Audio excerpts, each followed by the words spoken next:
안녕하세요. 성공예감 이대호입니다.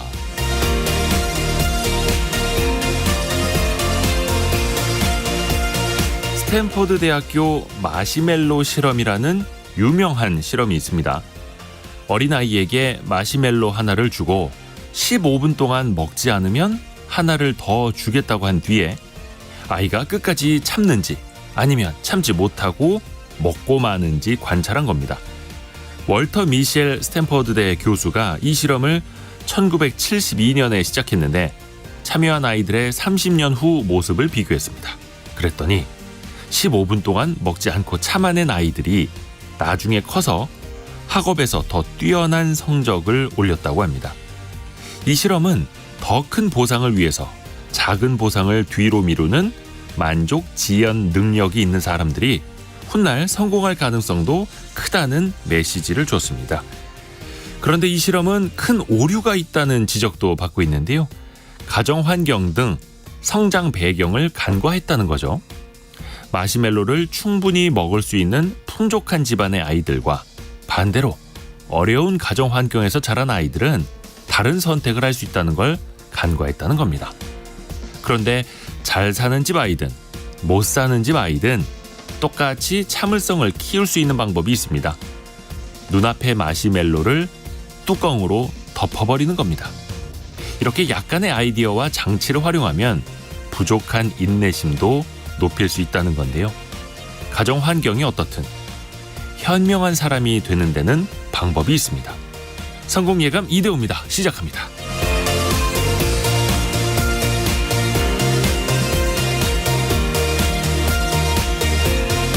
안녕하세요. 이대호입니다. 오늘은 9월 26일 화요일 아침 9시 7분 지나고 있습니다. 오늘은 화요일 KBS 기자들 원탁의 기자들 K로 찾아가는 날입니다. 최근에 주택담보대출 금리가 다시 오르는 모습 보이고 있습니다. 거의 최고 금리가 7%를 넘는 것도 있다고 하는데요. 그런데 이렇게 높은 금리 상황에도 불구하고 가계 빚은 잡힐 기미가 보이질 않죠. 주택담보대출은 오히려 더 늘고 있고요. 이게 어떻게 될 일인지 그리고 혹시나 대출을 좀 쉽게 갈아탈 수 있는 방법은 없는지 잠시 후에 살펴보겠습니다. 그리고 여러분 추석 연휴 좀 계획 세우셨습니까? 인천공항이 벌써부터 북적인다고 합니다. 추석 연휴가 긴데 대체 공휴일도 포함이 되어 있는데 과연 내수가 살아날까요? 중국인 단체 관광객도 그 특수를 우리가 기대를 하고 있는데 관광객 모시기 전쟁까지 잠시 후에 이야기를 나눠보겠습니다. 그리고 경제상식 퀴즈가 나가는 시간입니다. 경제상식 퀴즈. 오늘은 쉽습니다.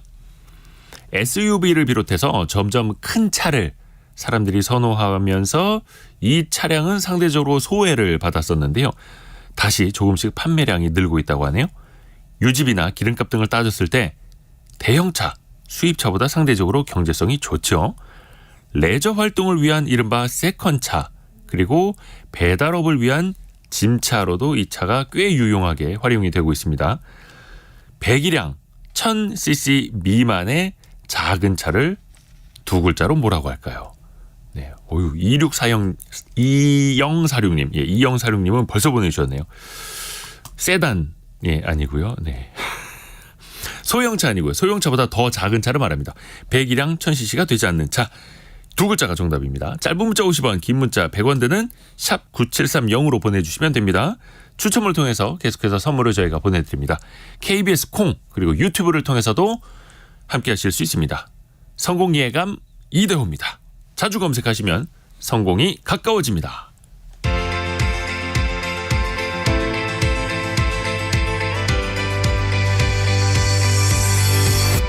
KBS 1라디오 성공예감 이대호입니다. 자, 화요일은 참 좋은 경제연구소 이인철 소장과 함께 오늘의 경제뉴스 정리해보는 시간부터 시작을 하죠. 안녕하세요. 네, 안녕하세요.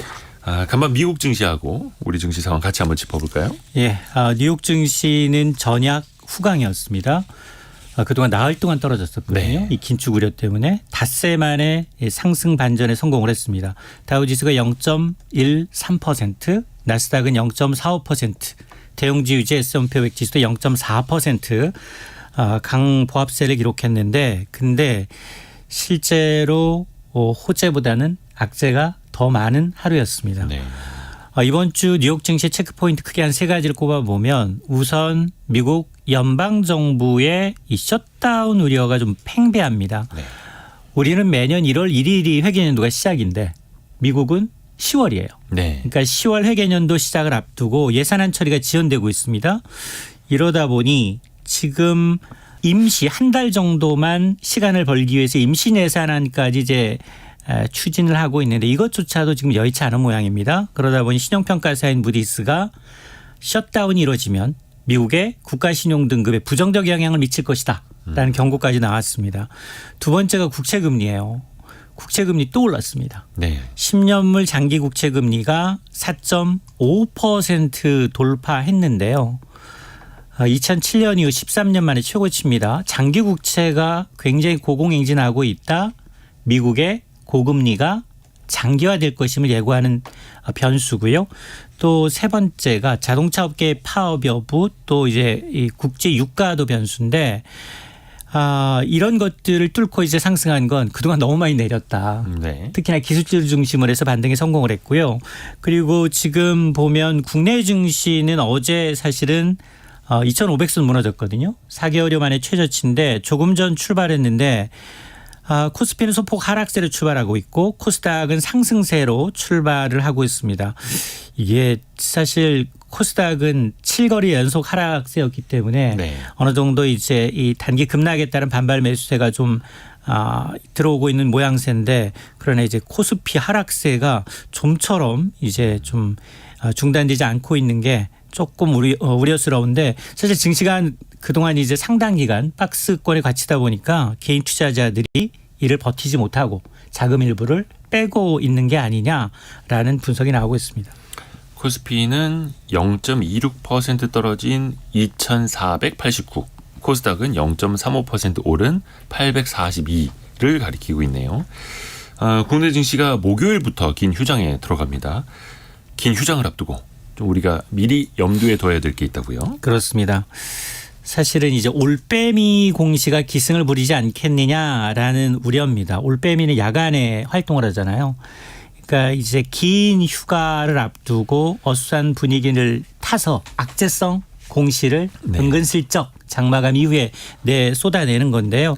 아마 이제 특히 추석 연휴가 시작되는 이제 27일 네. 장마감 이후에 뭐 투자를 하기로 했었는데 철회했다라든가 아니면 최대 지주의 이제 지분이 좀 줄어들었다라든가 네. 아니면 이제 경영권 분쟁 때문에 이제 피소를 당했다든가 이런 여러 가지 악재성 뉴스가 나오는지 혹시 내가 가진 종목에 그런 것이 나오는지 좀 꼼꼼히 들여다봐야 되겠습니다. 왜냐하면 이게 길게는 6일 쉬시는 분도 있고 임시공휴일 때문에 네. 아니면 이제 오후 또 다음 주에 이제 10월 3일 이후에 또 4일만 쉬면 열흘간 쉬게 되니까 네. 사람들이 관심이 좀 희석되잖아요.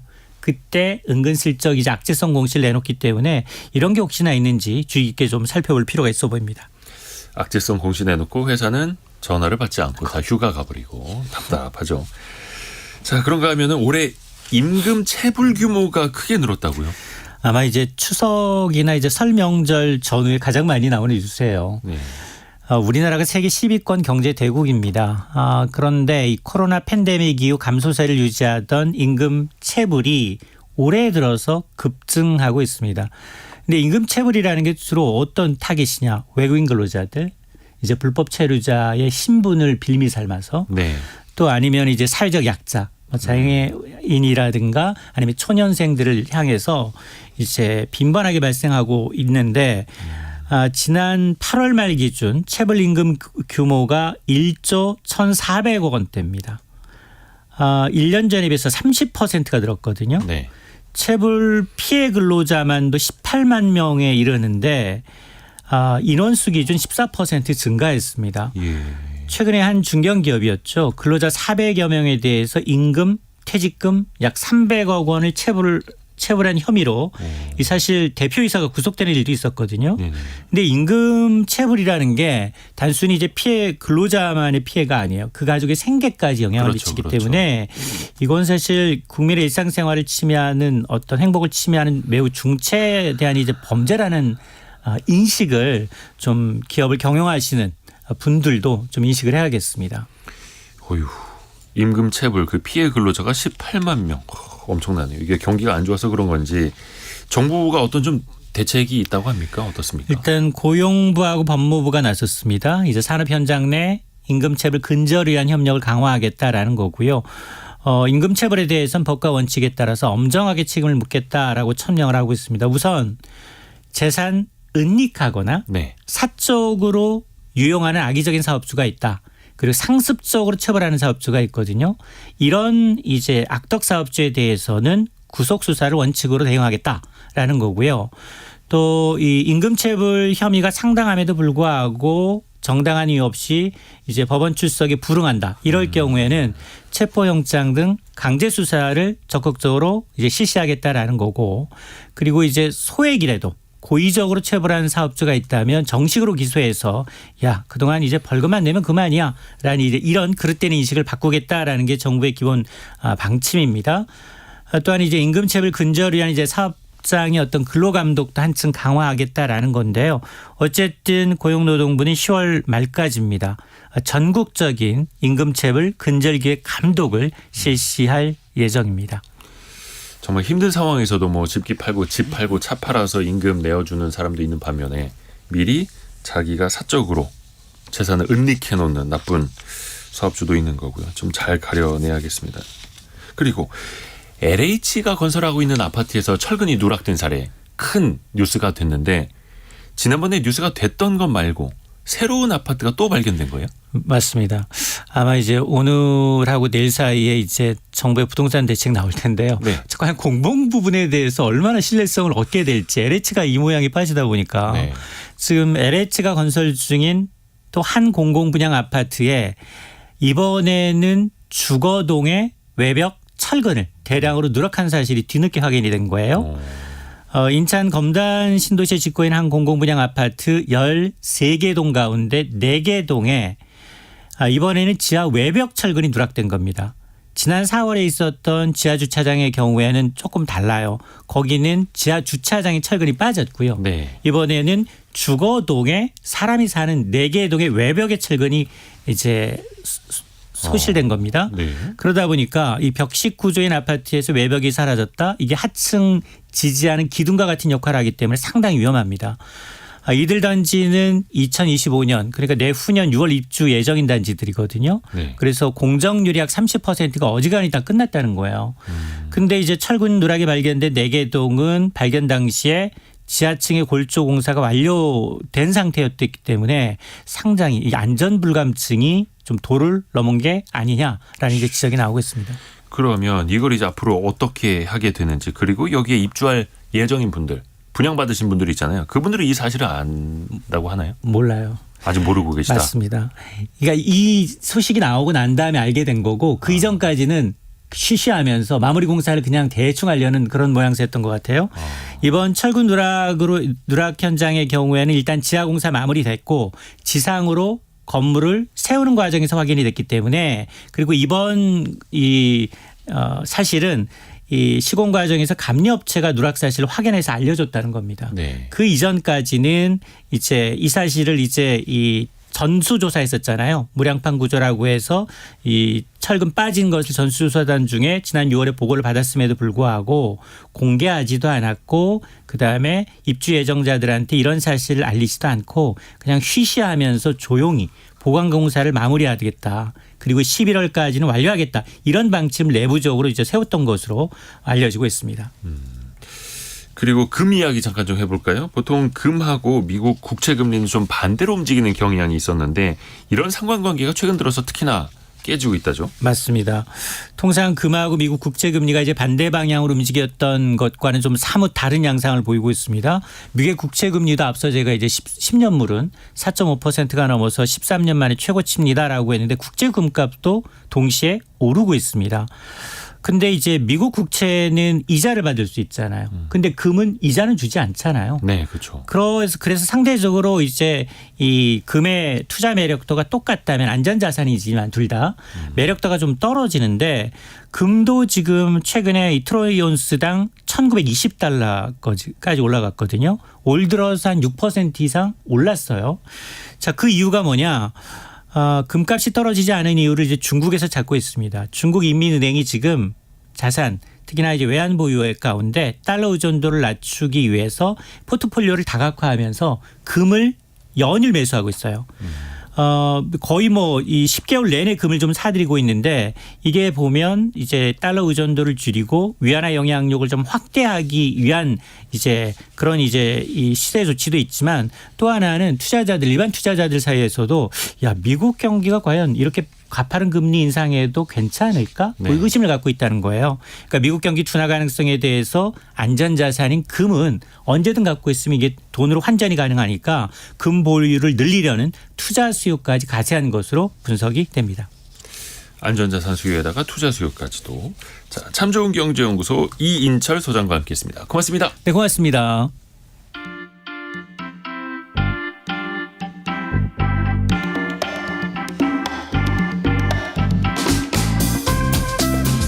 지금 여러분께서는 KBS 일라디오 성공예감 이대호입니다를 듣고 계십니다.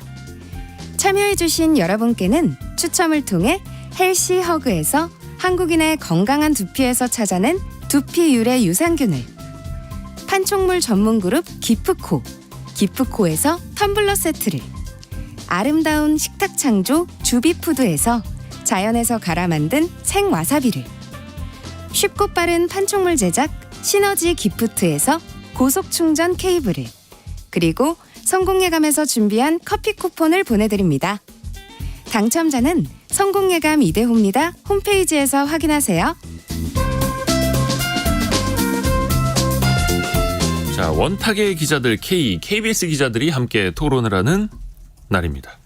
KBS의 서영민, 김준범, 석민수 기자 함께합니다. 안녕하세요. 안녕하세요. 안녕하세요.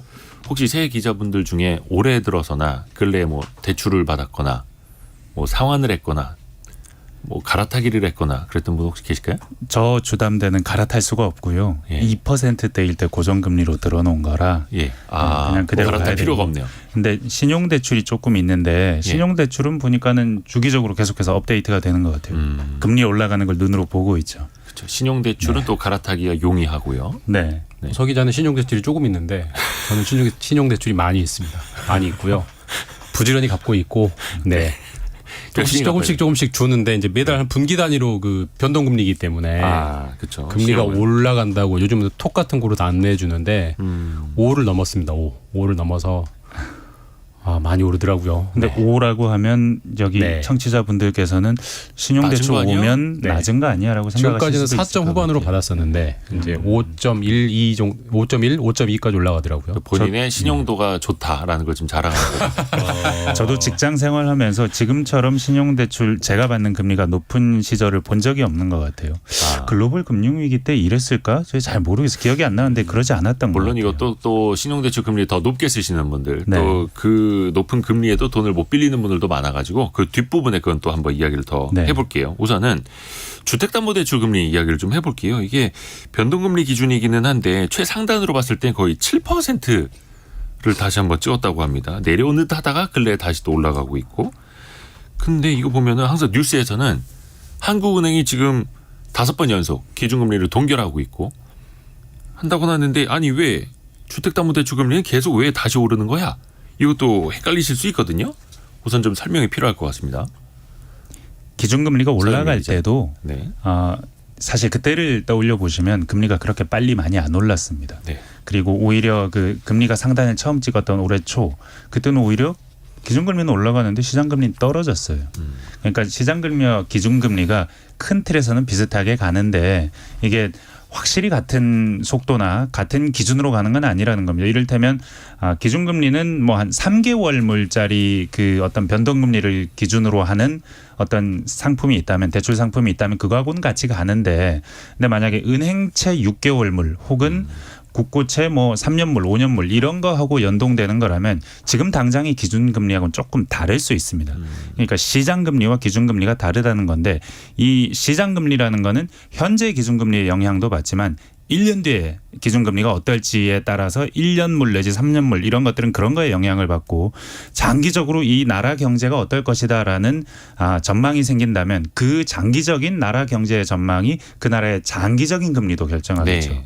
뭐 고정금리 10년짜리 30년짜리 이런 게 결정하는 겁니다. 각각 다른데 지금 우리 금리를 이렇게 끌어올리는 변수는 미국입니다. 미국이 지난 직전 연준 회의에서 이번에는 동결하는데 내년에 당신들 생각보다 많이 내리지 않을 거예요. 지금 금리보다 한 단계 정도 낮추고 말 거예요 하면서 내년 금리에 대한 기대를 확 꺾어버렸어요. 한 번 정도 낮추고 만다는 게 뭐냐면 1년 뒤에 만기가 되는 상품의 금리 경우에는 저금리의 기준을 두고 설정이 돼야 되는 겁니다. 시장에서. 그러니까 1년 뒤에도 그렇게 많이 안 내리니까 1년 뒤 금리가 내릴 수가 없는 거죠. 지금은 장단기 금리가 역전돼 있었거든요. 경기 상황이 안 좋아지면서 1년 뒤에는 금리가 많이 내릴 것이야라는 기대가 올 초 중반까지 가다가 지금 들어서는 내년에도 금리가 안 내리겠네. 미국이 좋대. 미국이 좋아서 금리 안 내린대 하면서 우리 기준금리보다는 미국 경제 상황을 보고 미국 연준 상황을 보면서 금리가 움직이면서 계속 금리가 올라가고 있는 겁니다. 지금.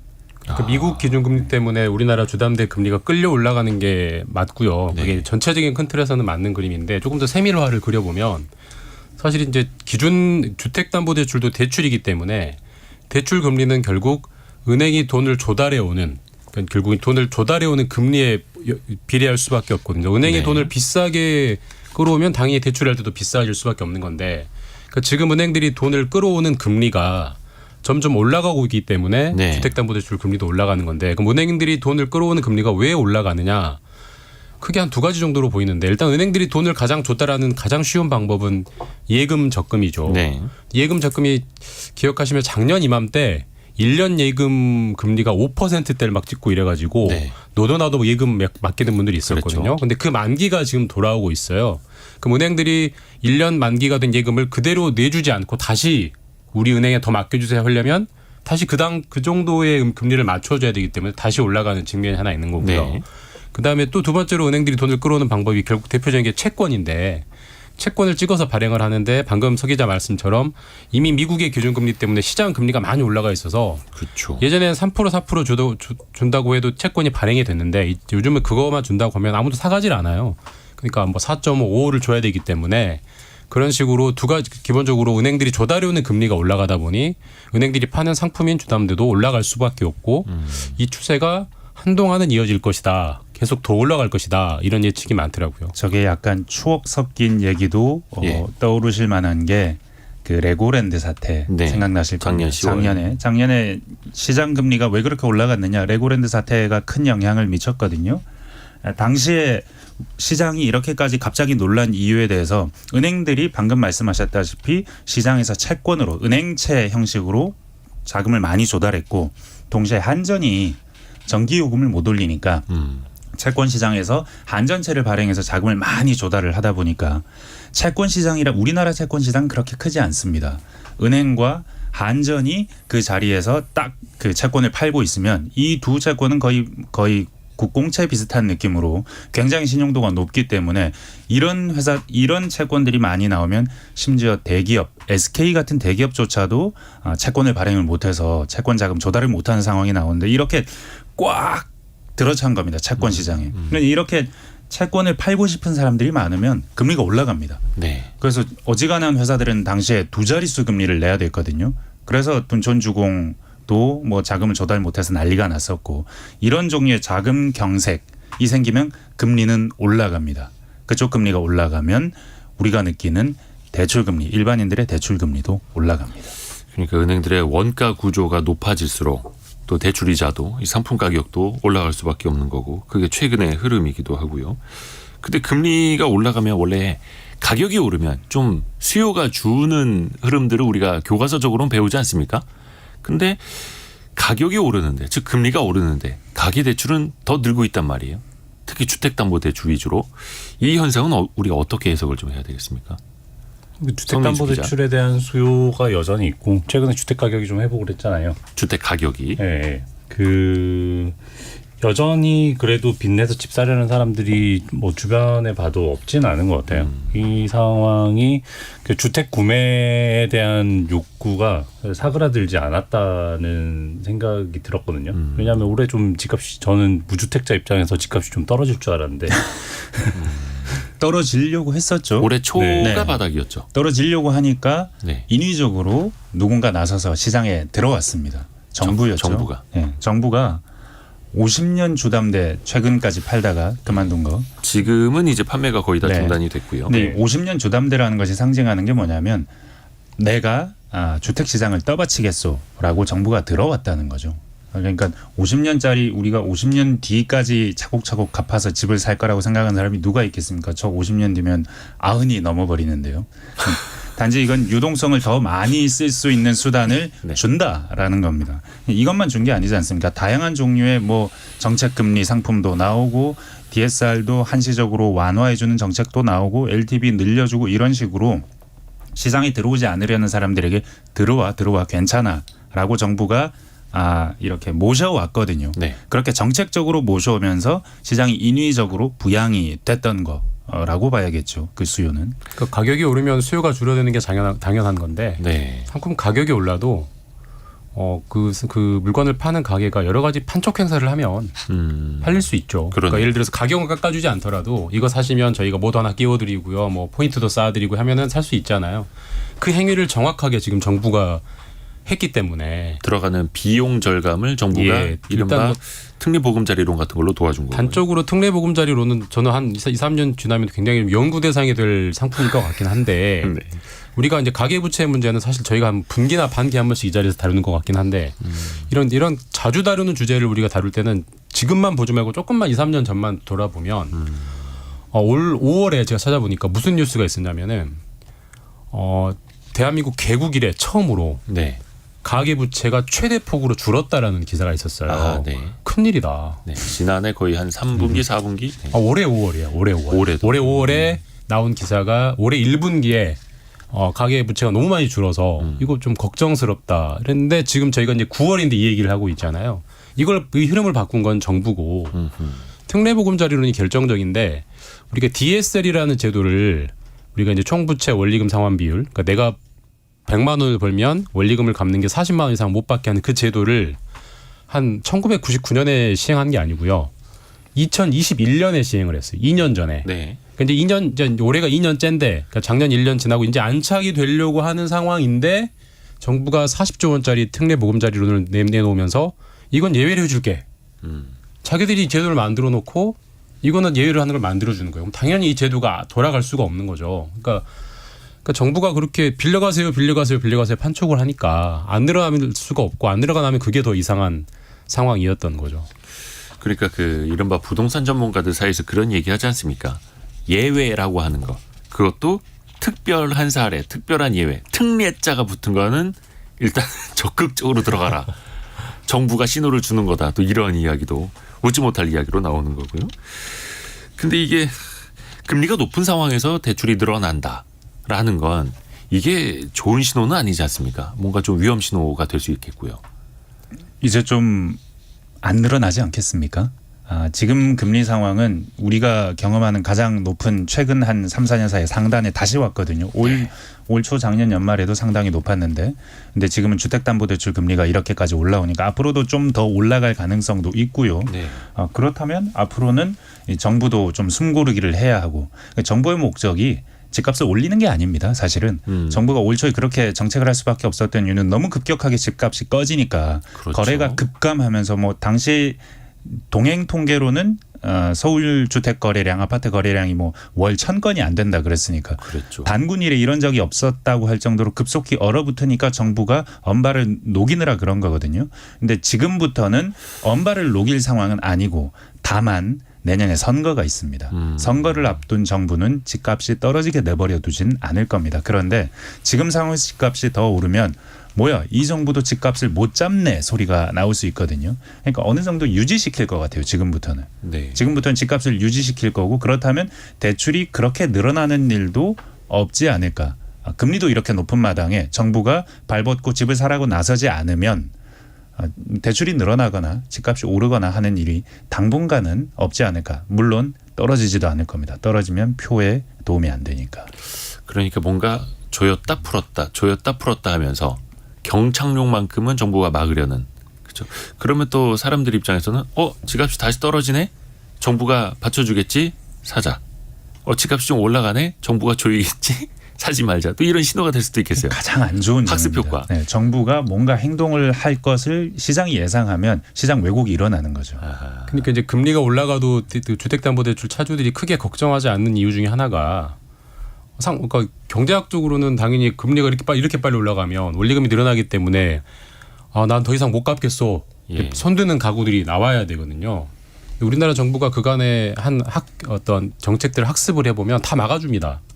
어떤 식으로 막아주냐면 원금 상환을 유예해 준다든지, 그다음에 안심 전환 대출이라고 해서 더 싼 대출로 갈아탈 수 있게 정부가 공짜로 해주는 거거든요. 그럼 대신 은행들이 이제 막 혼내면서 네. 너희들이 부담해야지, 너희들 돈 많이 벌었지 이런 식으로 하기 때문에 뭐 지금까지 별 문제 없었네. 실제로 별 문제 없었고요. 그걸 이제 좋게 얘기하면 정부가 가계 부채를 잘 관리해 온 것이고, 나쁘게 얘기하면 사적 위험을 정부가 다 공유화해 준 거죠.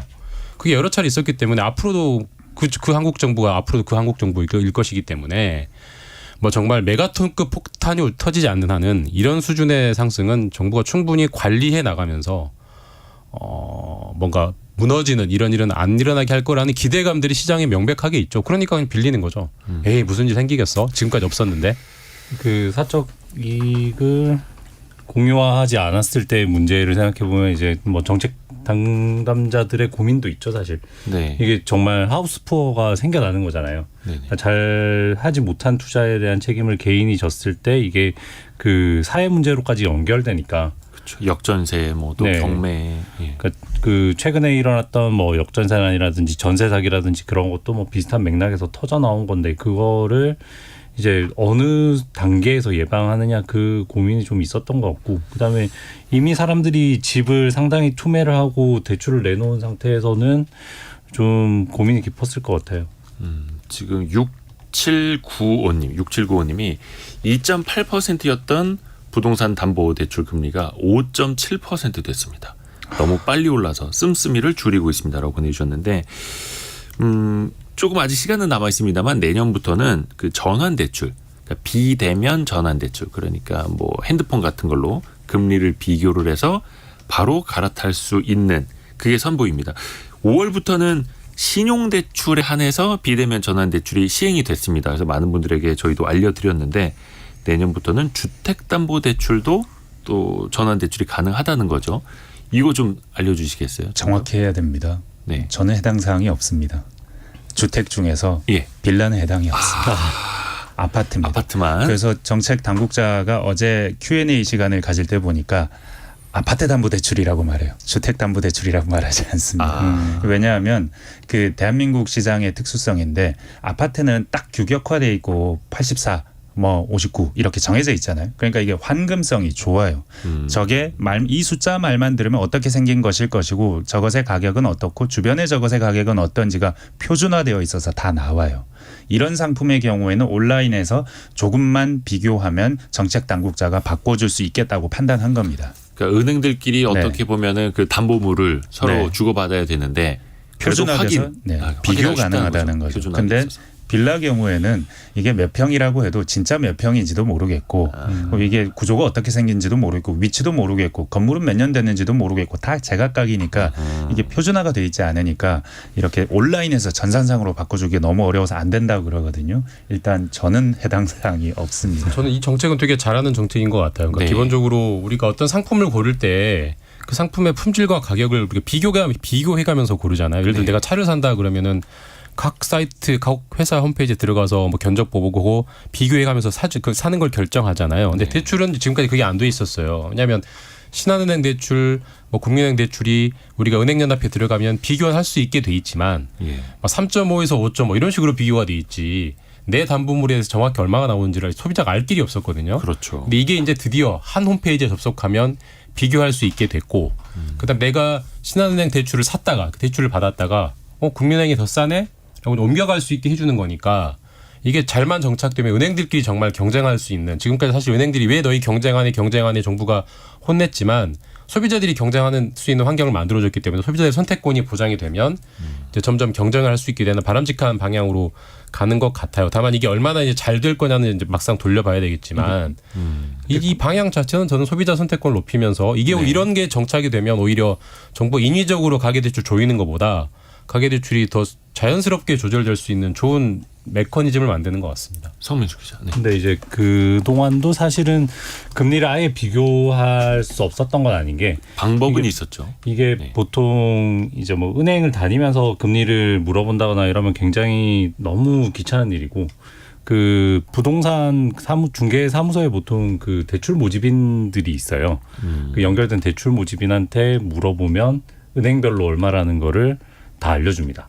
그렇죠. 네, 그분들은 어디든지 싼 데를 빨리 연결을 해서 대출을 받으면 수수료를 남기잖아요. 그렇죠. 그래서 항상 그 예전에 제가 은행 출입하면서도 막 이렇게 출입하는 은행에 어떻게 금리 좀 싸게 해달라고 막 조르는 것보다 그 모집인 찾아서 빨리 가가지고 비교하는 게 훨씬 더 낫더라고요. 이게 이제 내년부터는 모바일이나 인터넷으로 한눈에 비교를 해보고 거기서 클릭 몇 번만으로 물론 이제 데이터를 제공을 해야겠습니다만 갈아타기가 이제 쉬워진다라는 거. 그래서 많은 분들이 기대를 하고 있는 거고요. 신용대출하고는 기술적으로 좀 달라요. 근데 신용대출은 바로 그냥 전산상으로 확인하고 전산상으로 그렇죠. 갈아타는데 이건 예전에 우리 명함앱 같은 거 쓸 때 명함앱을 사진 찍어서 앱에 올리면 그 뒤에서 사람이 그 명함을 수기로 타자를 친다고 그러잖아요. 초반은 그랬죠. 네. 근데 지금 이 제도는 약간 거기에 비슷합니다. 이걸 우리가 입력하면 은행들이 비교해보고 장부책 당국이 비교해보고 한 2, 3일 내지 일주일 시간은 필요하다. 지나야 그 금리 상품으로 갈아탈 수 있게 해줍니다. 근데 그게 무엇이든 간에 소비자들이 비교할 수 있게 해주고 편하게 비교할 수 있게 해주고 선택을 편하게 할 수 있게 해주는 것은 그건 맞는 방향인 것 같고 그리고 잘 가는 것 같습니다. 네. 신용대출 같은 경우에 지금 비대면 전환대출 갈아타기가 많이 되고 있는데 이거 가지고 많은 업체들이 은행뿐만 아니라 핀테크 업체들도 서로 광고 많이 하거든요. 이창영 님이 우려해 주셨는데 경쟁이라고 하지만 결국 대출을 부추기는 광고로 느껴질까 두렵습니다. 이거 주택담보대출 갈아타기 되면 각 은행들 이 업체들이 또 열심히 광고하지 않겠습니까? 그렇죠. 막 금리가 낮아서 금리가 높아서 뺏긴 은행들은 더 판촉을 하게 될 것이고 실적이 딱 적나라하게 공개되니까 공개되면 경쟁할 수밖에 없는 효과도 분명히 있긴 있을 겁니다. 근데 그 경쟁이라는 게 결국은 금리 낮추기 경쟁이 될 건데 그 자체는 뭐 소비자에게 좋으면 좋아지 그렇죠. 나쁠 거는 없는 것 같아요. 소비자들이 좋아지면 대출을 더 많이 낼 가능성도 생긴다고 봐야겠죠. 그것도 있고요. 그래서 항상 양면성이 있습니다. 양면성이. 저희 두 번째 이슈로 넘어가기 전에 여러분들 좀 보내주신 의견. 배현진님 주거 안정이 안 되니 지갑을 못 열어요라는 의견 주셨고요. 3154님은 아까 그 경제상식 퀴즈 보내주신 거구나. 이건 조금 이따 읽어드릴게요. 5033님. 내 돈을 내가 갚는데 조기 상환 수수료가 웬 말입니까? 라는 또 이야기를 해주셨는데요. 일단 이거는 각 은행과 일단 한 약속, 계약을 좀 깨는 그런 개념도 있기 때문에 그래서 조기 상환 수수료가 있는 거고요. 그것도 다 비교 공시가 되도록 어느 은행은 얼마 받는다. 이걸 또 아실 수가 있습니다. 3154님 아까 제가 나중에 읽어드린다고 했는데 이 차를 한번 타보니 이 차 사랑카드로 주유 할인, 주차비, 톨비 혜택이 많더라고요. 이게 저희 경제상식 퀴즈 나가는 거에 큰 부분을 차지하고 있는 겁니다. 공영주차장, 그렇죠? 또 고속도로 통행료 감면 등 많은 혜택을 받을 수가 있습니다. 뭐 당연히 연비도 좋으니까 유지비도 절약을 할 수가 있고요. 이 차량이 10년 전만 하더라도 한 20만 대를 넘었었는데 최근에는 10만 대 선에서 머물고 있다고 합니다. 인기가 좀 떨어졌었고 다들 이제 큰 차를 선호하다 보니까 그런데 최근에 다시 또 고유가 상황이 되다 보니까 이 차로 사람들이 눈을 돌리고 있다라는 얘기고요. 최근에는 그 박용만 전 두산그룹 회장이 SNS에 이 차 몰고 다니는 모습을 찍어 올려서 굉장히 좋다. 크게 또 호평을 해서 화제가 되기도 했는데요. 작지만 알찬 차량, 경제성이 높은 차 두 글자로 정답을 보내주시면 됩니다. 8625님. 여주에도 비가 주르륵 오고 있다고 보내주셨고요. 정답 두 글자 맞춰주셨습니다. 오늘도 성공 예감과 함께 하겠습니다. 지식이 쌓이거든요. 라고 보내주셨고요. 0137님이 큰 힌트, 빅 힌트 주셨습니다. 경찰차에서 글자 하나 뺀 땡땡. 경찰. 경찰차. 네. 경찰은 아니고요. 네. 잘차? 찰차 아니고요. 아무튼 경찰차에서 한 글자 빼시면 정답이 됩니다. 짧은 문자 50원, 긴 문자 100원이 드는 샵 9730이나 KBS 콩으로 보내주시면 됩니다.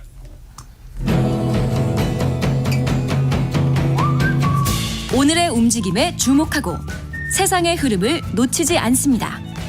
여러분의 내일을 응원하며 성공의 열쇠를 함께 찾아갑니다. 성공예감 이대호입니다. 오늘하고 내일까지만 버티면 연휴입니다. 연휴. 이번 주는 월요일도 되게 기분 좋게 시작하신 분들 많으실 거예요. 그렇죠. 사흘만 버티면 되니까. 네. 어떻게 이번 추석 연휴 계획들 어떻게 잘 세워 두셨어요? 저는 트럼프입니다. 네? 김준범 기자가 저를 트럼프라고 했습니다. 왜요, 갑자기? 무슨 소리? 저희 집에 예. 와이프와 애들을 데리고 예. 3일 풀로 가거든요. 네. 네, 그랬더니 가부장으로는 모자란다고 생각했는지 김준범 기자가 저한테 트럼프라고 했습니다. 시댁을 이제 72시간을 풀로 다녀오는 72까지는 아니에요. 한 65시간. 요즘 좀 드문 케이스 중에 하나죠. 정확한 시간까지. 네네네. 그러면 또 그 처가 쪽도 가야 되잖아요. 그렇죠. 그러니까 72시간은 안 가요. 기니까. 또 이제 현저한 불균형, 현저한 불균형이 있기 때문에. 그게 또 네. 가정 내 불화가 될 수도 있는데 얼마 만에 시간을 이렇게 배분할 거냐 양가 쪽으로. 정말 청취자분들께 말씀드리지만 저는 가부장은 아닙니다. 네. 네. 동의하에 네. 그리고 다음에는 더 다른 네. 반대급부가 있다는 하에 하고 그럼요. 있습니다. 뭐 댁 내에서 합의를 하시네요. 이렇게. 화목하실 바라겠고요. 네. 다른 분들 혹시 뭐 계획 없으세요? 성민수 기자는 뭐 하세요? 연휴 긴데. 저희 집은 아직 돌이 안 된 아기가 있기 때문에 돌이 안 된 아기는 그 집에서 이 먹이 사슬에서 최고 권력자예요. 함부로 움직이실 수 없기 때문에 또 길 막히는데 오래 차 타고 가면 또 아기들 힘들어해가지고. 네, 집에서 잘 모셔야죠. 이거 참 힘듭니다. 올해 추석 좀 다들 좀 여유가 있으셨으면 좋겠는데 지금 고물가 앞에서도 고금리 이야기를 했고 고유가 쉽지가 않을 것 같습니다. 명절을 보내는데 드는 비용도 경제적으로는 어떨까요? 드는 비용 측면에서. 물가가 올랐으니까요. 추석 차례상 비용이 뭐 한 30만 원. 지난해보다 좀 내렸다고는 하지만 지난해가 정말 견디기 힘들 정도로 높았던 거기 때문에 내렸다고 보기는 어렵고 내렸다고 느껴지지도 않겠죠. 특히 휘발유 때문에 특히 휘발유 지금 한 1,800원 요즘 1,900원 간다, 2,000원 간다. 만약에 유류세 내려준과 환원되면 지금 바로 2,000원 그렇죠. 간다 그러거든요. 그 정도로 높기 때문에 상당히 좀 물가 때문에 좀 고민이 깊어지기는 여전할 것이다. 좀 힘들 것이다 싶습니다.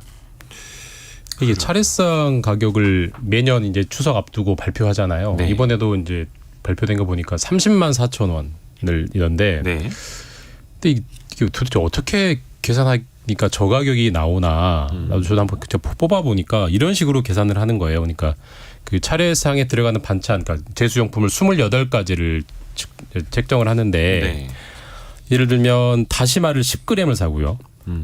뭐 물을 100g을 사고 그다음에 뭐 꽃감을 9개를 사고 그러니까 딱 그 상에 맞는 것만 상에 들어갈 만큼만 샀을 경우에 30만 4천 원이라는 건데 그러니까 사실 체감하고 좀 괴리가 되죠. 사실 누가 다시마를 10g을 사요. 그렇죠. 그렇게 팔지도 사니까. 않고 네. 그러니까 그런 식으로 하기 때문에 사실 소고기를 사더라도 제사상에 예를 들어서 한 접시 올라간다고 해서 한 접시만큼만 사지는 않잖아요. 우리 식구들도 먹고 해야 되니까 실제로는 뭐 훨씬 더 2배 이상, 3배 이상 지출이 될 것이고 그래서 보통 이런 기사들 보면 약간 딴 나라 얘기처럼 들릴 수 있을 것 같아요. 어떻게 30만 4천 원 가지고 추석상을 다 차린다는 얘기야. 근데 그게 뭐 어쨌든 그런 좀 한계가 있는 것 같고 다만 일관된 기준으로 매년 같은 기준으로 뽑아보면 비교해보면 올랐는지 내렸는지는 볼 수 있는데 지금은 소고기는 확실히 작년보다 싸졌다고 합니다. 싸졌고요. 다만 이제 과일, 채소 이쪽이 올 여름에 워낙 그 날씨가 안 좋았기 때문에 작황이 안 좋아서 과일이랑 채소 쪽이 워낙 많이 올라서 그걸 살 때마다 이제 사람들이 뜨끔뜨끔 하고 이제 놀라게 되는 그런 상황들이 이번 추석 내내 뭐 이미 많이들 경험하셨을 테고 연휴 중에도 많이 경험하실 것 같아요. 그렇습니다. 뭐 지갑 열기가 겁나는데 그래도 추석이니 쓸 돈은 또 써야 되겠고 또 부모님 용돈도 또 챙겨 드려야 되겠고. 근데 최근에 보면 좀 소비 패턴도 많이 바뀌는 게 소비 차례를 예전만큼 지내질 않잖아요. 요즘엔 좀 안 지내는 집들이 많더라고요. 네, 이번에 한 유통기업이 조사를 했는데 10명 중에 한 6명 정도가 우리 집은 차례 안 지낸다라고 얘기를 8명이요. 6명. 6명. 명 우와. 저희 집이 어머니가 떡집을 하시는데 와. 이 체감하는 거는 타격이 10명 중에 한 8명이 안 지내는 것 같다고 하거든요. 제사를 좀 지내고 명절 때 떡을 많이 사가야 되는데 그렇죠. 딱 체감이 되시겠네요. 그 명절마다 엑셀을 하나 만드는데 그 엑셀 파일을 보면 해가 지날수록 좀 초라해져요. 어머니가 엑셀을 만들어요? 아니 제가 만들죠. 부모님을 위해서 네. 효자네요. 엑셀 파일로 뭔가 판매량을 정리해드릴 정도면 큰 떡집인가 봅니다. 지금 효자 성민수 광고한 건가요? 효자가 돼야죠. 효자가 돼야죠. 그 특히 이번에는 임시공휴일도 있다 보니까 예. 연휴가 길죠. 정말로 작정하고 쉬면은 한글날 설마 한글날까지 이렇게 쭉 쉬는 분들은 거의 뭐 보기 드물겠습니다만. 근데 이게 내수보다는 또 역시나 해외 쪽으로 많이 나가서 쓰지 않겠는가라는 우려도 좀 있고요. 정부가 늘 그 고민을 합니다. 임시공휴일 지정하면 너무 일찍 지정하면 일찍 항공편을 끊지 않을까. 그래서 사실 보면 정부가 임시공휴일 지정할 때 그렇게 빨리 지정하지 않습니다. 이것 때문에 비판을 받는데도 그래요. 그래서 네. 직전에 발표를 하죠. 직전에 보통 발표를 해서 해외여행 티켓을 끊기는 너무 애매하게 그런 시점에 보통 발표를 합니다. 근데 사람들 그것도 예상을 하고 예매를 하죠. 경기가 안 좋으니까 중간 이거 징검다리 임시공휴일로 지정하지 않을까? 뭐 아니면 연차로 더 쓰지 뭐 요 정도로. 맞습니다. 경기가 안 좋을 때 임시공휴일 이게 몇 년 전부터 약간 공식이 됐습니다. 공식처럼. 네. 이번 인천공항공사가 조사를 해보니까 이번 네. 추석 엿새 연휴 동안 해외로 출국하는 사람이 한 62만 명 정도 표를 끊은 사람이 된다고 해요.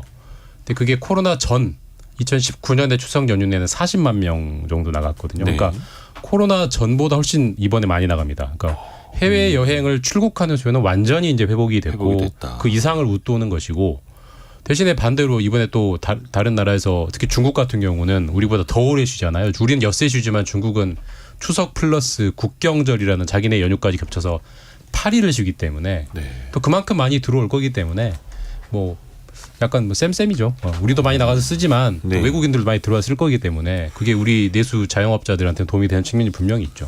그래서 지금 다들 중국인 관광객 그것도 단체 관광객이 이제 단체 관광 어떻게 보면 중국에서 이제 뭐라 해야 됩니까? 허용? 예, 허용이 된 게 얼마 되지 않았기 때문에 이번 연휴 기대를 좀 하고 있는 거잖아요. 좀 경제적 효과를 좀 누릴 수 있을까요, 이번에는? 좀 가능할 수 있을 것 같다는 통계들이 막 나오네요. 네. 상하이 서울 노선이 뭐 국경절 연휴에 가장 선호하는 그 종착지, 그 왔다 갔다 하는 교통편이라 그러고 서울도 상위 5등 안에 올라 있고 그러니까 상당히 우리나라 많이 올 겁니다. 얼마나 많이 올지는 뚜껑을 열어봐야 알고 왜냐하면 이게 중국 경기가 안 좋다 하지만 우리나라 사람들보다 잘 사는 사람 숫자만 해도 억일 겁니다. 중국은. 중국 경기가 아무리 안 좋아도 잘 사는 14억, 사람들은 예. 씁니다. 14억 인구 중에. 그래서 기대할 만도 하고 특히나 이번에는 일본하고 관계가 안 좋기 때문에 오염수 방출 때문에 그래서 일본을 좀 기피하면서 상대적으로 한국에 좀 쏠릴 가능성도 있는데 정말 그렇게 될지 그걸 기대하고 정부도 지금 중국과 조금 더 가까이 가려고 노력하는 모양새를 보이고 있잖아요. 한 총리도 시진핑 만났고 네. 그러니까 그런 측면에서 보자면 기대할 수 있다.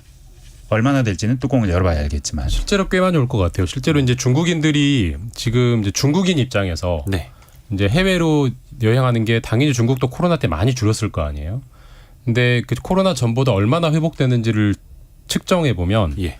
한 50% 정도까지 올라왔다고 합니다. 그러니까 중국인들이 예전에 100이 해외로 나갔으면 이제 네. 50 정도로 나가고 앞으로 50만큼 더 회복할 여지가 있는데 그러니까 중국에서 해외로 나가는 사람들 예. 기준. 그러니까 중국에 예전에 100명이 나갔으면 지금 50명 정도만 나가고 있어서 시간만 가면 50명 정도가 더 회복될 여지가 남아 있는 거죠. 근데 그 사람들이 어디로 가장 많이 갈 거냐?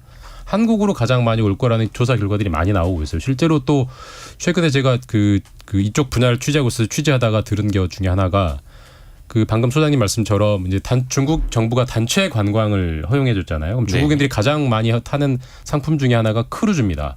그러니까 중국 입장에서 동해안, 우리 입장에서 서해안에서 출발을 해서 한국을 찍고 쇼핑하고 일본을 가는 이제 이런 여행을 가장 보편적으로 많이 쓰는데 그 배가 상해를 출발해서 제주도에 와서 거기서 1박 2일 이제 면세 관광을 하고 면세 쇼핑을 하고 일본으로 갈 예정이었는데 그때 오염수가 방류가 된 거예요.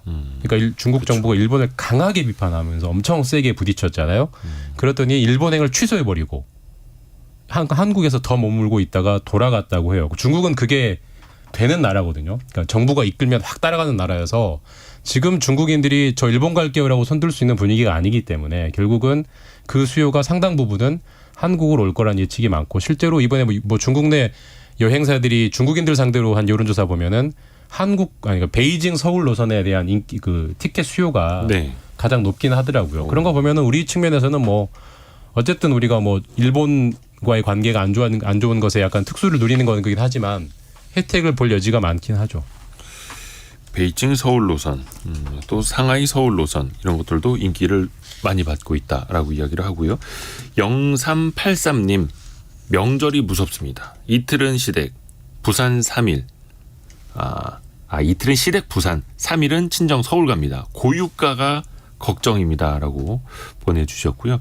그리고 서 기자 부인이 보낸 거. 그러니까요. 저도 그 생각했는데. 혹시 뒷자리가 0383? 아니요, 저희는 KTX를 타고 다닙니다. 네. 0383은 아니죠. 그리고 3541님 차례상 비용 말씀하실 때 4인 기준이 이게 맞나요? 저희는 종가집이어서 50만 원이 훨씬 초과됩니다. 라는 또 이렇게 체감되는 말씀도 함께 의견 나눠주셔서 감사드립니다. KBS 서영민, 김준범, 성민수 기자와 함께한 원탁의 기자들 K였습니다. 고맙습니다. 감사합니다. 저희 2부에서는 미래생활사전 이번에는요 우주산업에 대해서 깊이 있게 배워보는 그리고 저도 잘 몰랐었는데 국내에도 우주 관련 산업을 하는 스타트업들이 꽤 많이 있다고 합니다. 그 이야기 한번 재미있게 들어보시죠. 잠시 뉴스 듣고 저희는 10시 5분에 금방 다시 돌아옵니다.